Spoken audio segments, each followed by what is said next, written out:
tomorrow. But Carolyn, what I'm trying to understand here is how rough this got, because the president said that Elon Musk disrespected the office of the president. Now, we know that there was real disrespect in a lot of those X posts from Elon Musk, for sure. But did he actually get physical? Was there a fist fight that he body checked the Treasury Secretary?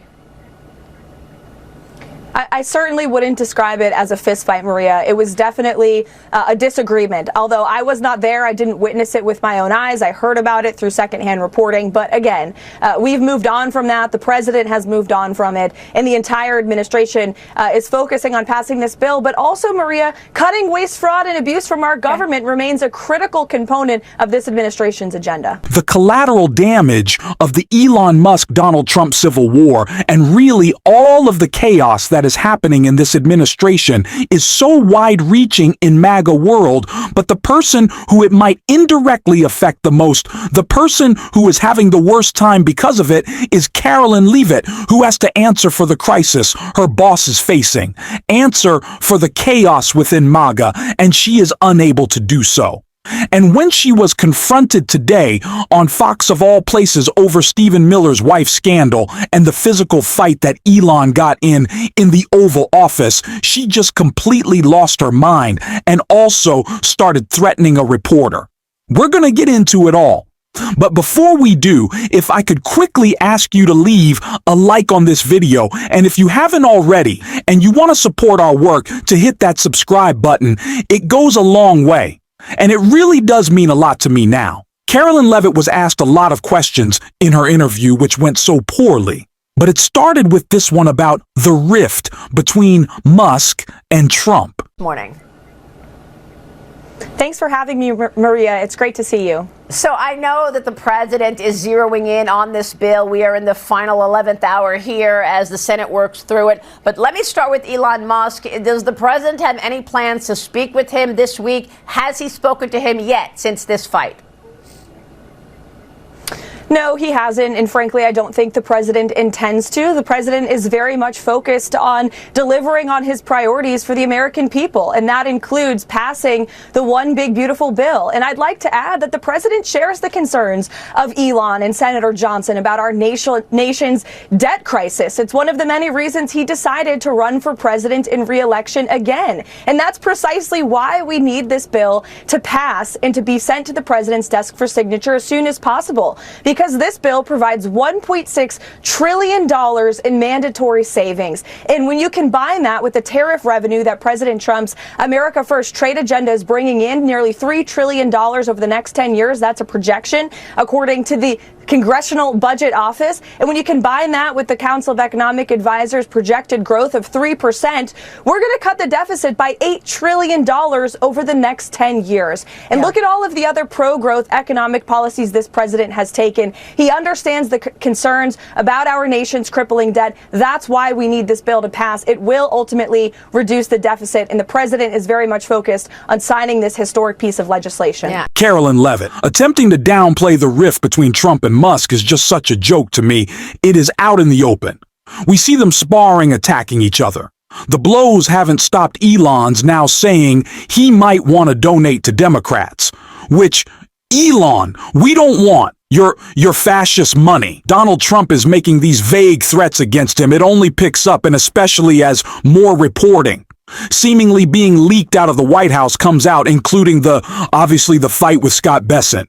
The physical fight that Elon Musk got into. Carolyn Leavitt was asked about it here. Her answer might surprise you. Tomorrow. But Carolyn, what I'm trying to understand here is how rough this got, because the president said that Elon Musk disrespected the office of the president. Now, we know that there was real disrespect in a lot of those X posts from Elon Musk, for sure. But did he actually get physical? Was there a fist fight that he body checked the Treasury Secretary? I certainly wouldn't describe it as a fist fight, Maria. It was definitely a disagreement. Although I was not there, I didn't witness it with my own eyes. I heard about it through secondhand reporting. But again, we've moved on from that. The president has moved on from it. And the entire administration is focusing on passing this bill. But also, Maria, cutting waste, fraud, and abuse from our government remains a critical component of this administration's agenda. Understood. Okay, so tomorrow. So this really reminds me of when Carolyn Leavitt was asked about Donald Trump being in the Epstein files. Not really a denial there. She certainly tried to brush it off and talk about something else, but she's not coming out against it. This fight definitely happened, and there's some people challenging it. Because the initial reporting is from Steve Bannon, but I completely believe that Elon Musk is such a toddler that he got into a physical fight after not getting his way.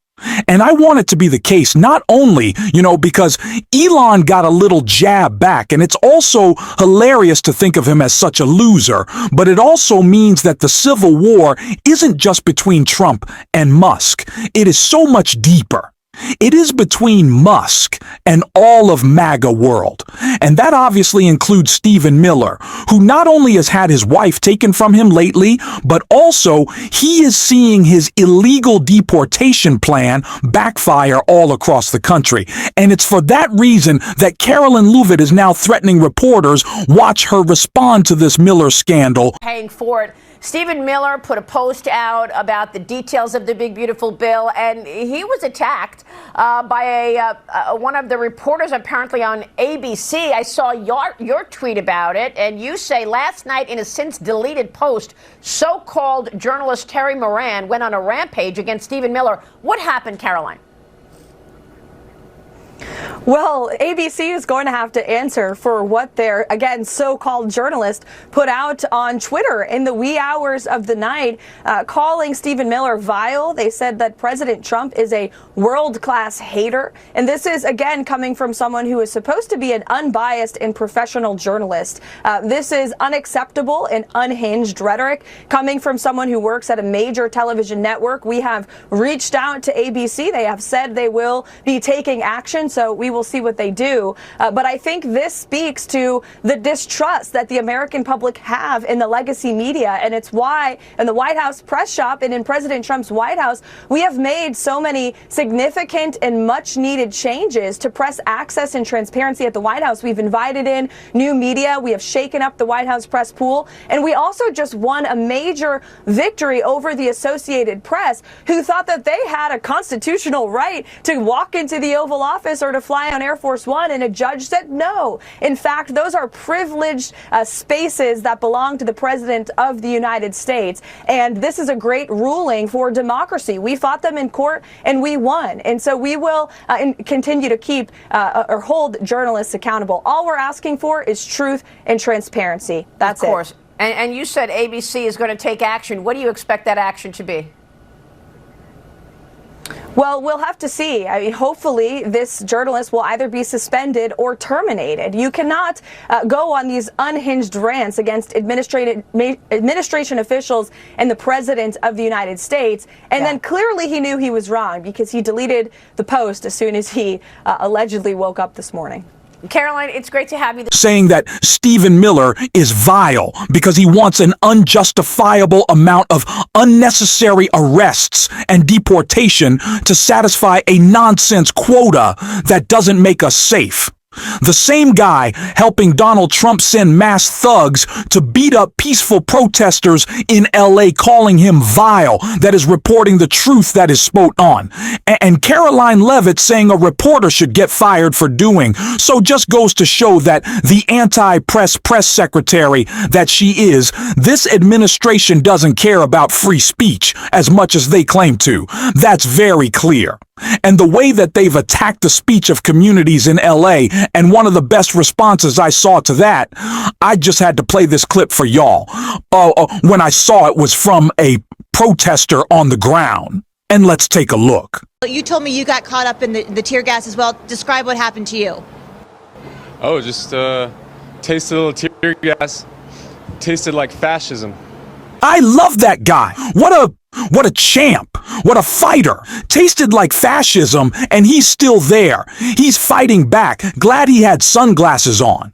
Now, Donald Trump is saying that if you're a protester, we're going to ban you from wearing a mask. We're going to make it illegal for you to wear a mask so we can make sure we get all that tear gas in your mouth and in your eyes. I'm glad he's protected. I'm glad that guy's out there fighting. What a badass. What a just a champ. Good for him. We need more people like that. And we need Democrats in this moment stepping up and calling out the fascistic attack on LA that is happening right now. Cory Booker did and made such an excellent point right here.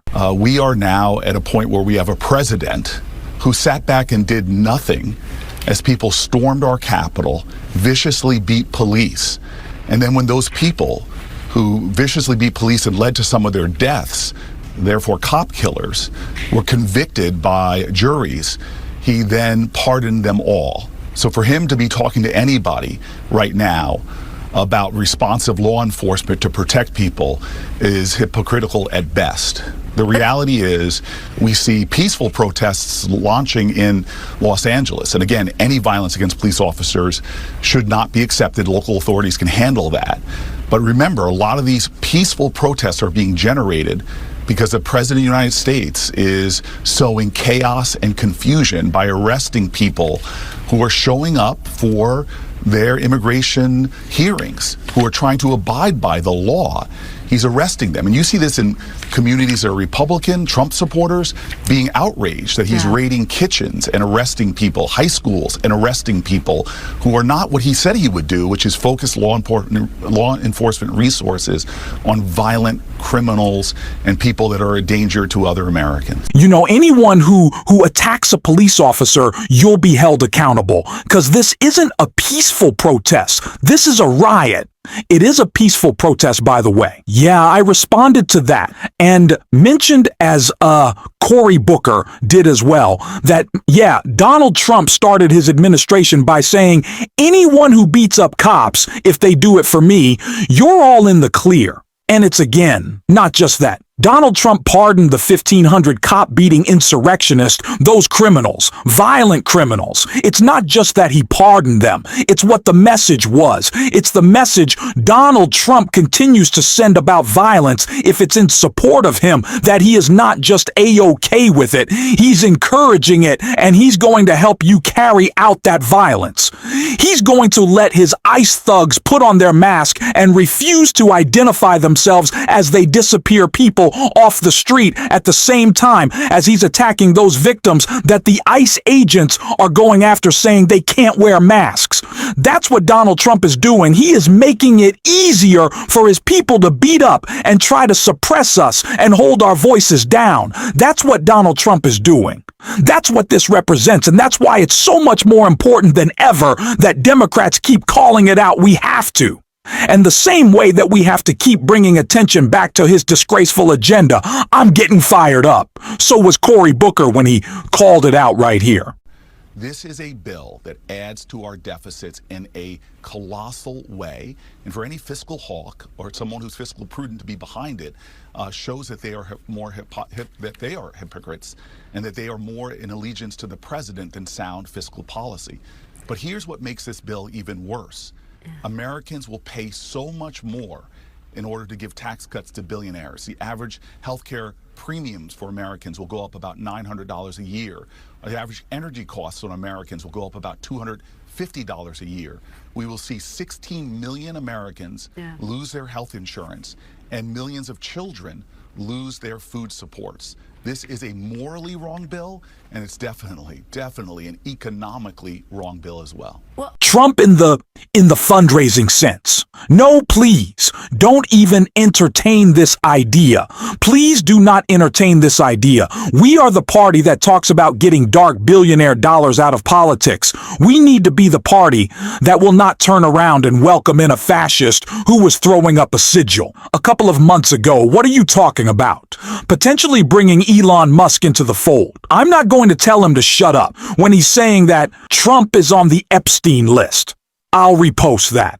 I'm not going to tell him to shut up when he's trashing his bill. Great, but Elon Musk is not the person that we're agreeing with. Elon Musk is agreeing with us. I'm not going to bring him in and give him a little ATAB. Boy, no, he can do whatever he wants. But it's not alongside the Democrats. It can be independent. I'm not bringing him in. I'm going to keep pushing that message if you agree and you support that. As always, you can hit that subscribe button, leave a like on this video, and if you stuck around to the end, you can drop a blue heart in the comments. And until next time, I'll see you soon.